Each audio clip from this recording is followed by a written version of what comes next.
Excellency, President Xi Jinping, esteemed world leaders, distinguished participants, ladies and gentlemen, it is my privilege to speak at the second Belt and Road Forum. I congratulate President Xi Jinping and the government of People's Republic of China for organizing this important event.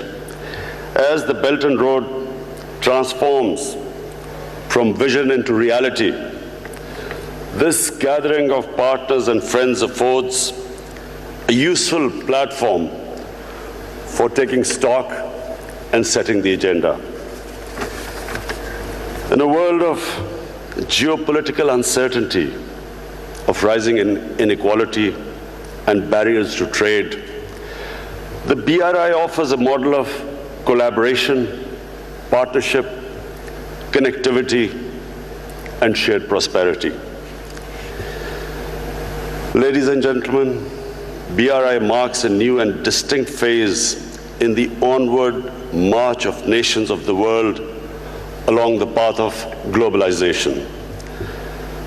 The presence of so many world leaders today is a proof that we choose hope over despair, and cooperation over confrontation.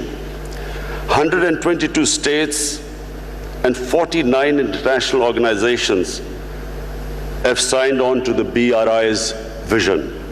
And this is a historic and a monumental development. Distinguished participants, Pakistan is proud to have partnered and pioneered with China in this transformational endeavor. We have been among BRI's earliest and most enthusiastic proponents. The China-Pakistan Economic Corridor, one of BRI's major components and one of its earliest manifestations, has made substantial progress. Well, thank you very much, and it's great to be with a very good friend of mine, the Prime Minister of Pakistan. We're going to be talking about trade and many other things, but trade is going to be of very, very paramount importance, and we're doing more trade as it turns, and we're working together on some borders, and we're talking about Kashmir and the relation to what's going on with Pakistan and India, and if we can help, we certainly will be helping. We've been watching that and following it very, very closely. But it's an honor to be with my friend, and thank you very much. Thank you very much. My pleasure. My pleasure. Well, Mr. President, good to see you again. Thank you. And yes, there are issues we want to talk about. Main issue, of course, is Afghanistan, because it concerns the U.S. and Pakistan, and fortunately, we are on the same page. Both of us are interested in peace there and an orderly transition in Afghanistan with talks with Taliban and the government. And also, of course, India. It is a big issue for us in Pakistan. It's a big issue, and of course, we always hope that the U.S. would play its part in resolving it, because no other country can. Right. Well, thank you. Thank you very much. We're going to have a good talk.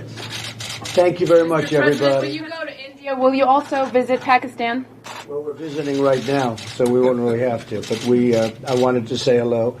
For both a relationship standpoint, we've had a great relationship, and from the standpoint of our two countries, we're getting along very well. I would say we've never been closer with Pakistan than we are right now. And that's a big statement, although I wouldn't say at all times we were close as a country. But we are very close right now because of the relationship that we have. So it's very important. Mr. President, are you planning on imposing auto tariffs on imports from Europe? We expect to be able to make a deal with Europe, and if they don't make a deal, we'll certainly give that very strong consideration. Okay? But we expect to make a deal with Europe.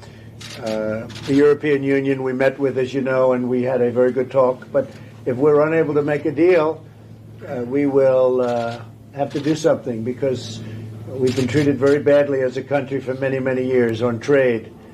And, of course, NATO also, if you look at what happens with NATO, we're spending a vast predominance of the money. We're spending money like for years. This has gone on for years. We're protecting Europe, and that's fine, but they can't do it to us on trade. So they know they have to do something, and if they're fair, we're not going to have a problem. Okay? Thank you very much, everybody. Thank you. Thank you. Former Prime Minister Imran Khan and the country's former Foreign Minister Shamamu Qureshi have both been sentenced to 10 years in prison for leaking diplomatic correspondence. This is a case that relates to a document sent between Washington and Islamabad when Mr. Khan was Prime Minister. He says the allegation was part of a US conspiracy to topple his government, an assertion Washington denies. The former cricketer turned politician was ousted from power after losing a confidence vote in April 2022. He is currently in jail in connection with other cases. Our Pakistan correspondent Caroline Davies has more now from Islamabad. So this case has been going on for a matter of months, all happening inside Adiala jail, which is where Imran Khan is currently being held. Now, of course, as you mentioned, he was initially convicted back in August on a different case. He actually got bail from that particular case, but was kept behind bars because he was detained for these other cases that have been mounting against him. Let's talk a little bit about this particular case. This is relating to an appearance on stage by Imran Khan in March of 2022. That was a month before he was ousted from power in a vote of no confidence. Now, when he appeared on stage, Mr. Khan appeared waving a piece of paper which he said detailed a foreign conspiracy against him. He said that inside this letter, it said that all will be forgiven if Imran Khan is removed from power. Now, he didn't exactly say which particular foreign power that this material, this diplomatic letter, had come from, but then he continued to be highly critical of America during the course of that speech, so people drew the dots there. Now, the prosecution in this particular case has alleged that by Mr. Khan appearing on stage and talking about this, that this related to leaking classified documents and damaging diplomatic relations. Now, it's that second part, damaging diplomatic relations, that is particularly difficult and that holds the longer sentence. That can lead to up to life imprisonment or even the death sentence. Now, we are now hearing from local media that were allowed to attend inside court. We weren't able to attend the court case inside the jail, but we are hearing from them that the judge has found Imran Khan and his former foreign minister Shah Mahmood Qureshi. They found them both of being guilty and being sentenced to 10 years in prison.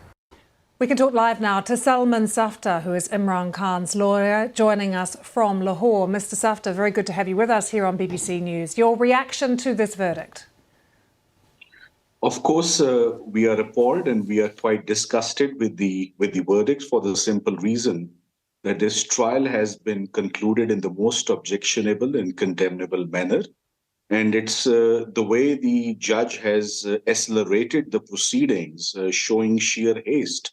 This is unprecedented because this trial was in the midst of recording evidence some 2 days ago. We have the general elections scheduled on the 8th of February.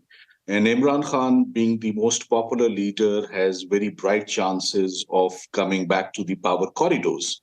And in fact, this prosecution and this conviction, just a week before the elections, is an attempt to sabotage his possibility of coming back to the elections, coming back to the power. Now, speaking about the conviction, about 18 witnesses were examined in one day, which is a shocking number of witnesses being examined. And the lawyers of Mr. Imran Khan were ousted from the proceedings, which is again unconstitutional, illegal, and is a practice not seen in the criminal history or criminal jurisprudence of Pakistan.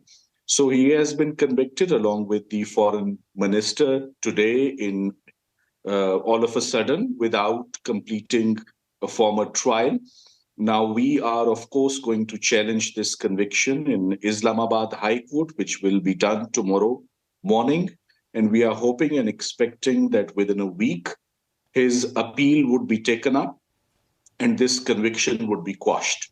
Mr. Safta, as a lawyer, do you not take issue now with the judicial system itself in Pakistan? The fact that the targeting of politicians through the political system and the legal system has been happening for years, including when Imran Khan was Prime Minister.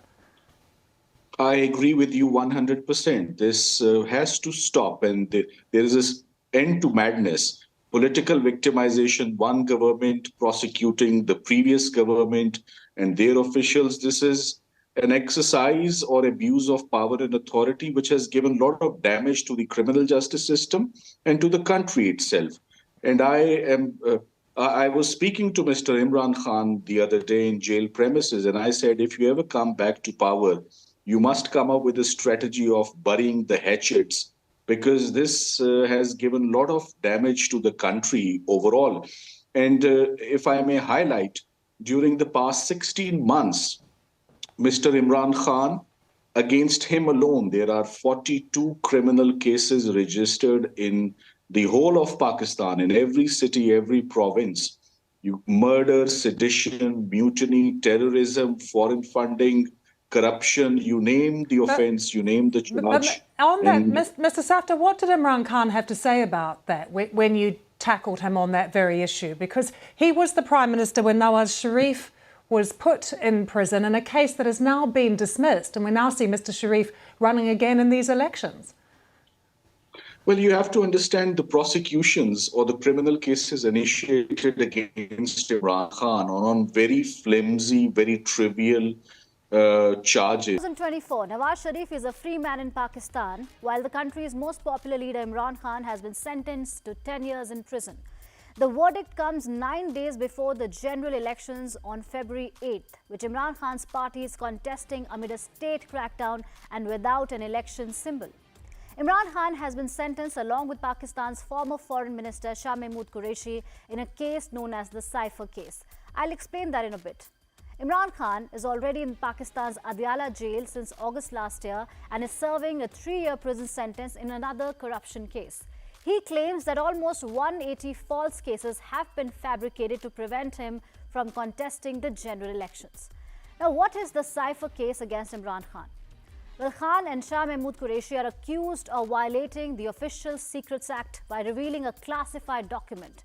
The case revolves around Khan's speech and the public display of a confidential diplomatic letter or a cipher at a rally in March 2022 after he was removed as Prime Minister in a no-confidence motion.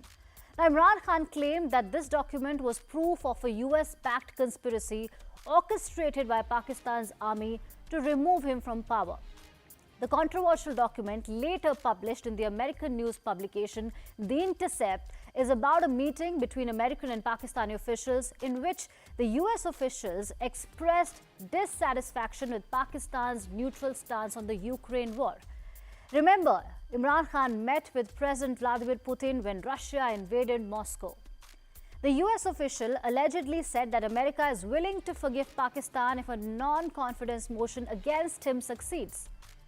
Apart from leaking the document, Imran Khan is also accused of not returning that document to the relevant authorities. Both the USA and the Pakistan Army have denied their involvement. Now, under Section 5 of the Official Secrets Act 1923, leaking classified documents in Pakistan involves imprisonment from 2 to 14 years and in some cases a death sentence. The PTI has called the ruling a sham trial and a complete mockery and disregard of the law. Former World Cup winning captain Imran Khan was the Prime Minister of Pakistan from 2018 to 2022. He was known as the army's blue-eyed boy. But in 2022, he was removed from power in a no-confidence motion after falling out with his kingmakers, the army. Then he did what many do after losing power. He took on the army openly and his party members launched an unprecedented campaign accusing the establishment of planning his assassination attempt. Critics say that such acts only bolster Khan's popularity among the people of Pakistan. Remember, his party is fighting the elections without an election symbol, which is a cricket bat, after the Election Commission cancelled it over technical grounds. His party, the PTI or Pakistan Tehreek-e-Insaf, says that due to high levels of illiteracy, electoral symbols help voters identify their favourite political parties and candidates on the ballot paper. And the blocking of its symbol is an attempt by the military-backed caretaker government to ensure the party's defeat. PTI also claims that there's a crackdown on its websites and independent opinion polls. But the most recent independent polls have shown Imran Khan to be the most popular politician in the country. Now, all eyes are on the elections in Pakistan next week, where Imran Khan's main rival and former 3-time Prime Minister Nawaz Sharif has been cleared of all court cases and a lifetime ban to contest elections. It's believed that after dumping Imran Khan, the Pakistan Army has put its might behind Nawaz Sharif in a country where generals call the shots in general elections.